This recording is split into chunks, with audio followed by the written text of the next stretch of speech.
ফেরিঘাটে আপনার গাড়ি উল্টে পড়ে গেল, কেন? এখানে রেলিং নাই কেন?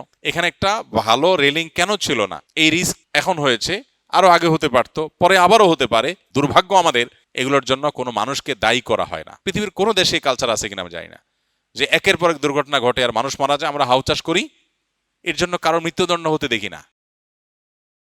এবার ঈদকে ঘিরে সড়কপথ, রেলপথ, নদীপথে অত্যন্ত নির্মমভাবে দুর্ঘটনা ঘটেছে অনেক। গত বছর তুলনায় এটি অনেক বেশি। এই বিষয়গুলোকে কিভাবে দেখছেন? নিশ্চয় দুর্ঘটনা নাকি দায়িত্বশীলদের অবহেলা?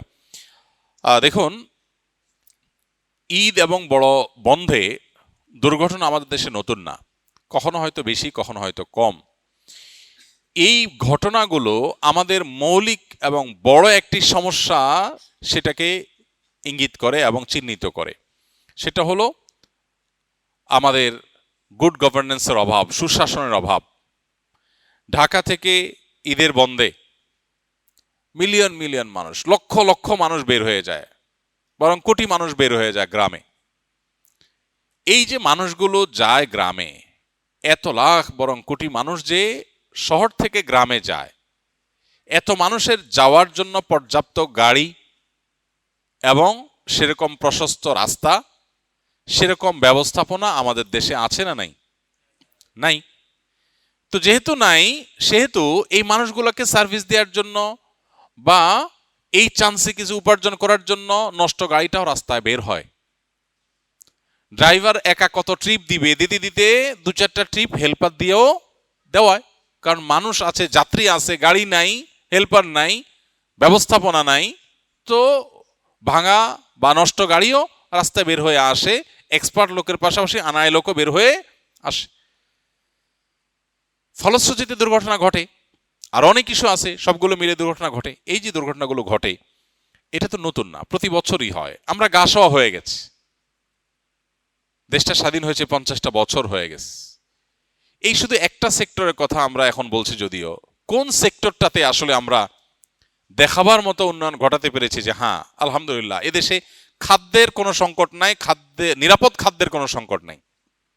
পৃথিবীর অনেক দেশ আছে, অনেক দেশ আছে যারা হয়তো আমাদের পরে স্বাধীনতা অর্জন করেছে বা মাত্র 30-40 বছরের মধ্যে ডেভেলপমেন্ট করেছে, তার আগে তারা আসলে আমাদের চাইতে অনেক পিছিয়ে ছিল। এরকম বহু দেশ আছে যেখানে খাবার নিয়ে আপনার কোনো টেনশন নাই। আপনি দোকান থেকে কিছু কিনে খাবেন, আপনি কোনো রেস্টুরেন্ট থেকে কিছু কিনে খাবেন, আপনি কোনো বাজার থেকে কোনো সবজি কিনবেন, আপনি নিশ্চিন্তে খেতে পারেন যে এটা আপনার সরাসরি আপনার জন্য কোনো হার্মফুল হবে না, আপনার জন্য কোনো রিস্কি কিছু হবে না, এটা আপনি নিশ্চিন্তে খেতে পারেন। কিন্তু আমাদের দেশে কোন জিনিসটা আছে? নিরাপদ খাদ্য আমরা নিশ্চিত করতে পারি নাই। এক ঢোক পানি পান করব, নিশ্চিন্তে এই পানিটা পান করতে পারি, এতে আমার শরীরের প্রয়োজনীয় মিনারেল যা যা দরকার আছে সবকিছু এটাতে আছে, এটাতে ক্ষতিকর কিছু নাই, এটুকু নিশ্চিত আমরা আজ পর্যন্ত করতে পারি না। নিরাপদ ঔষধ, যে আমি সারা দেশে যে কোনো জায়গা থেকে মেডিসিন নেব, মেডিসিনটা নকল হবে না, ডেট এক্সপায়ার্ড হবে না, এবং এটা 2 নম্বর হবে না, খারাপ কিছু হবে না, এটুকু নিশ্চিত, এই গ্যারান্টিটুকু আমরা আজও পর্যন্ত দিতে পারিনি মানুষকে।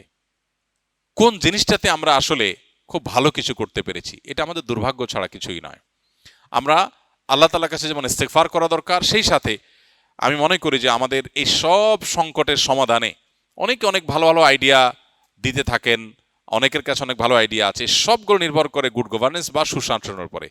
আপনি যদি একটা দুর্ঘটনার পেছনে দায়ী মানুষদেরকে চিহ্নিত করে অপরাধের কাঠগড়া দাঁড় করাতে পারেন এবং বিচার নিশ্চিত করেন, তাহলে সেক্ষেত্রে এটি দ্বিতীয়বার ঘটবে না, কমে যাবে। কিন্তু এই যে দুর্ঘটনাগুলো ঘটছে একের পর এক, এগুলোর জন্য কোনো মানুষকে দায়ী করা হচ্ছে? কেউ লাইসেন্স ছাড়া গাড়ি চালিয়েছে, সে দায়ী হবে, তার বিচার হবে, চরম শাস্তি হবে।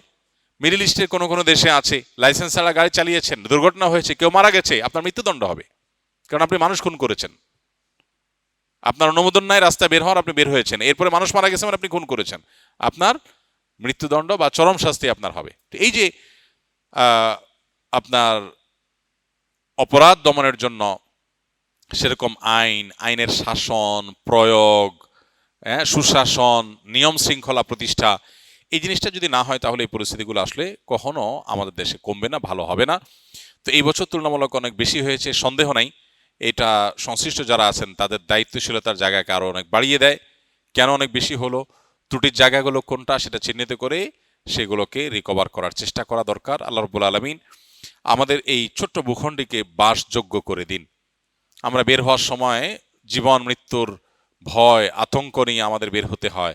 আমরা কেউ বের হলে মৃত্যু তো যে কোনো মুহূর্তেই হতে পারে, কিন্তু এই যে অস্বাভাবিক মৃত্যু এত অধিক পরিমাণে অবহেলাজনিত কারণে, আমাদের ব্যবস্থাপনাগত ত্রুটির কারণে, এটা কোনোভাবেই আসলে গ্রহণযোগ্য হতে পারে না। আল্লাহ রাব্বুল আলামিন আমাদের যে সমস্ত মানুষগুলোকে আমরা হারিয়েছি ঈদের বন্দে বিভিন্ন দুর্ঘটনায়, আল্লাহ তাআলা তাদের সবাইকে শাহাদাতের মর্যাদা দান করুন। ইমানদারদেরকে আল্লাহ তাআলা মাগফিরাত নসিব করুন। আর শোক সন্তপ্ত পরিবারকে আল্লাহ শোক সইবার তৌফিক দান করুন। যার যায় সে জানে সে কি হারিয়েছে। অতএব এই মানুষগুলোর জন্য আমাদের যেমন দোয়া এবং তাদের জন্য এরকম সহমর্মিতা দরকার, ঠিক একইভাবে আমাদের উচিত সব কিছুর উপরে গুড গভর্নেন্সকে প্রায়োরিটি দেওয়া। একটা দেশ, আমাদের দেশকে যদি বর্তমান পরিস্থিতি যদি আমাকে জিজ্ঞাসা করা হয়, যে কাউকে জিজ্ঞাসা করা হয় যে দেশে যদি একটা কাজ সবচেয়ে প্রায়োরিটির সাথে করা দরকার মনে হয়, সেটা কোন কাজ হবে? তো আমার তো মনে হয় এই দেশকে গুড গভর্নেন্সের আওতায় আনা, সুশাসন প্রতিষ্ঠা করা, এটা হবে সবচেয়ে গুরুত্বপূর্ণ কাজ। এটা হলো একমাত্র কাজ যেটা আসলে অন্য সব কিছুকে ঠিকঠাক করবে। সব কিছু ঠিকঠাক হওয়া নির্ভর করে এই একটা জিনিসের উপরে, গুড গভর্ন। এই যে ফেরিঘাটে আপনার গাড়ি উল্টে পড়ে গেল, কেন? এখানে রেলিং নাই কেন? এখানে একটা ভালো রেলিং কেন ছিল না? তাহলে এটার জন্য দায়ী কারা? কাদের দায়িত্ব ছিল এটা দেখভাল করা? এই রিস্ক এখন হয়েছে, আরো আগে হতে পারতো, পরে আবারও হতে পারে। যখন হয়ে যায় তখন আমরা হাউতাশ করি, এরপর আবার যা তা থাকে। তার সংশ্লিষ্ট ডিপার্টমেন্টের মানুষদের দায়িত্ব থাকে এই মানুষগুলো যারা নিরাপদে যারা বাড়িতে যেতে চায় তারা যেন নিরাপদে যেতে পারে, নির্বিঘ্নে যেতে পারে। সমস্যার জায়গাগুলো কোথায়, চ্যালেঞ্জগুলো কোথায় চিহ্নিত করে। অনেক কিছু হয়তো আমাদের সামর্থ্যে নাই, গরিব দেশ, কিন্তু বেশিরভাগ জিনিসই আছে যেটা আমরা চাইলেই সলভ করতে পারি। দুর্ভাগ্য আমাদের, এগুলোর জন্য কোনো মানুষকে দায়ী করা হয় না। পৃথিবীর কোনো দেশে কালচার আছে কিনা আমি জানি না, যে একের পর এক দুর্ঘটনা ঘটে আর মানুষ মারা যায়, আমরা হাউচাষ করি। এর জন্য কারোর মৃত্যুদণ্ড হতে দেখি না, কারোর শাস্তি পেতে, উল্লেখযোগ্য শাস্তি পেতে দেখি না। এতগুলো মানুষের জীবন চলে যাবে আর কেউ দায়ী হবে না, কেউ দায় নিবে না। কারোর ত্রুটি এখানে নাই, কারোর বিচার হবে না। আপনি মিডিল ইস্টে চলে যান, সৌদি আরবে চলে যান, আপনি দেখবেন যে কোনো মানুষের ত্রুটির কারণে আরেকজন মানুষ মারা গেছে, তাকে রক্তমূল্য দিতে হয়, না দিলে সে জেলে থাকে আজীবন, শেষ, কোনো রক্ষা নেই। বেশ কিছুদিন আগে সৌদি এম্বাসির ঊর্ধ্বতন কর্তৃপক্ষ, ডেপুটি অ্যাম্বাসেডর পর্যায়ের এক ব্যক্তি আমাদের সাথে যোগাযোগ করলেন যে সৌদিতে এক বাংলাদেশের সাথে এক সৌদি যুবকের কথা কাটাকাটির এক পর্যায়ে গাড়ি টান দিছে, বাংলাদেশি ছেলেটা গাড়ি নিচে পড়ে গেছে, মারা গেছে। এখন যথারীতি গ্রেপ্তার হয়েছে, পালাবার কোনো উপায় নাই। সৌদি নাগরিক, তাদের মধ্যে অনেক ত্রুটি আছে, তারা বাংলাদেশিদেরকে অন্যদেরকে অনেক সময় মানুষ মনে করে না, এই টেন্ডেন্সি তাদের অনেকের মধ্যে আছে। এটা যেমন সত্য, আবার এটাও সত্য কেউ এ ধরনের অপরাধ করে পার পেয়ে যাবে এটা সম্ভব না। সে গ্রেপ্তার হয়েছে এবং তার মৃত্যুদণ্ড ঘোষণা হয়ে গেছে, শেষ, যে কোনো মুহূর্তে মৃত্যুদণ্ড হবে। এখন তার ফ্যামিলি সৌদি এম্বাসির হাতে পায়ে ধরছে যে মৃত ব্যক্তির আত্মীয় স্বজন যদি মাফ করে, শরিয়া দৃষ্টিকোণ থেকে মাফ পায়, প্রয়োজনে টাকার বিনিময়ে হলেও তারা মাফ করতে পারে, যেন মৃত ব্যক্তির আত্মীয় স্বজনকে বুঝা মাফটা আদায় করা যায়। তারা চেষ্টা করছে, যদি মাফ না করে তাহলে মৃত্যুদণ্ডই হবে। সৌদি বাদশাহ এই মৃত্যুদণ্ড ঠেকাতে পারবেন না। এ হলো আইন, এটাই হলো শরিয়ার বিধান।